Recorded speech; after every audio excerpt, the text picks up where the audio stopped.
ಸ್ವಾಗತ. ನಾನು ಶ್ರುತಿ ಪಾಟೀಲ್. ಬೆಳ್ಳಿ ತೆರೆ ಮೇಲೆ ಮತ್ತೆ ಬಂದ್ರು ಶಂಕರ್ ನಾಗ್. ಎಸ್, ಕರಾಟೆ ಕಿಂಗ್ ಶಂಕರ್ ನಾಗ್ ಅವರು ಮರೆಯಾದ ಮೇಲೆ ಅವರ ಚಿತ್ರಗಳನ್ನ ಬರೀ ಟಿವಿಯಲ್ಲಿ ನೋಡಿ ಎಂಜಾಯ್ ಮಾಡಬೇಕಾಗಿತ್ತು.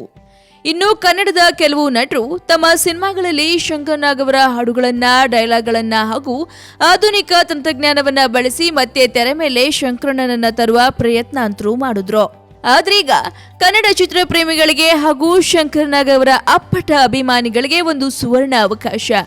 ತುಂಬಾ ವರ್ಷ ನಂತರ ಶಂಕರ್ ನಾಗ್ ಅವರನ್ನ ಮತ್ತೆ ಚಿತ್ರಮಂದಿರದಲ್ಲಿ ನೋಡಬಹುದಾಗಿದೆ. ಹೌದು, 1989ರಲ್ಲಿ ಬಿಡುಗಡೆಯಾಗಿದ್ದ ತರ್ಕ ಮತ್ತೆ ರಿಲೀಸ್ ಆಗ್ತಿದೆ. ಫೆಬ್ರವರಿ 3ರಂದು ಶಂಕರ್ ನಾಗ್ ನಟಿಸಿರೋ ಸೂಪರ್ ಹಿಟ್ ಸಿನಿಮಾ ಮತ್ತೆ ಚಿತ್ರಮಂದಿರದಲ್ಲಿ ತೆರೆ ಕಾಣ್ತಾ ಇದೆ. ನಿರೀಕ್ಷೆಯಂತೆ ತರ್ಕ ಚಿತ್ರಕ್ಕೆ ಆಧುನಿಕ ತಂತ್ರಜ್ಞಾನವನ್ನು ಅಳವಡಿಸಿ ಡಿಜಿಟಲ್ ಸೌಂಡ್ ಸಿಸ್ಟಮ್ ಬಳಸಿ ಹೊಸ ರೂಪ ನೀಡಿ ಮರು ಬಿಡುಗಡೆ ಮಾಡಲಾಗ್ತಿದೆಯಂತೆ. ಈ ಮೂಲಕ ಬೆಳ್ಳಿ ತೆರೆ ಮೇಲೆ ಮತ್ತೆ ಶಂಕರ್ ನಾಗ್ ಅವರನ್ನ ನೋಡುವ ಅವಕಾಶ ಅವರ ಅಭಿಮಾನಿಗಳಿಗೆ ಸಿಗ್ತಿದೆ. ದಾಖಲೆಗಳ ಪ್ರಕಾರ ಶಂಕರ್ ನಾಗ್ ಅಭಿನಯದ ಪ್ರಾಣ ಸ್ನೇಹಿತ ಚಿತ್ರ 1993ರಲ್ಲಿ ಕೊನೆಯದಾಗಿ ಬಿಡುಗಡೆಯಾಗಿತ್ತು. ತರ್ಕ suspense thrilling murder mystery cinema. ಕನ್ನಡದ ಖ್ಯಾತ ನಿರ್ದೇಶಕ ಸುನಿಲ್ ಕುಮಾರ್ ದೇಸಾಯಿ ನಿರ್ದೇಶನ ಮಾಡಿದ್ದ ಚುಚ್ಚಲ ಚಿತ್ರ ಇದಾಗಿದೆ.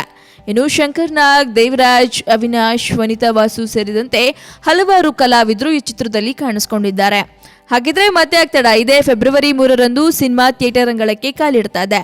ಇನ್ನು ಶಂಕರ್ ನಾಗ್ ಅವರನ್ನ ತೆರೆ ಮೇಲೆ ನೋಡಿ ನೀವು ಎಂಜಾಯ್ ಮಾಡಿ. ಮತ್ತಷ್ಟು ತಾಜಾ ಸುದ್ದಿಗಾಗಿ ಸಬ್ಸ್ಕ್ರೈಬ್ ಮಾಡಿ ಫಿಲ್ಮಿ ಬೀಟ್ ಕನ್ನಡ. ಹಾಗೆ ಈ ವಿಡಿಯೋ ನಿಮಗೆ ಇಷ್ಟವಾದಲ್ಲಿ ಲೈಕ್ ಮಾಡಿ, ಶೇರ್ ಮಾಡಿ. ಹಾಯ್, ಎಲ್ಲ ಸ್ಯಾಂಡಲ್ವುಡ್ ಮೂವೀಸ್ ಅಪ್ಡೇಟ್ಸ್ಗೆ ಪ್ಲಸ್ ನನ್ನ ಮೂವೀಸ್ ಅಪ್ಡೇಟ್ಸ್ಗೆ ಪ್ಲೀಸ್ ಎಲ್ಲರೂ ನೋಡ್ತಾ ಇರಿ ಫಿಲ್ಮಿ ಬೀಟ್ ಆ್ಯಂಡ್ ದಯವಿಟ್ಟು ಸಬ್ಸ್ಕ್ರೈಬ್ ಮಾಡಿ.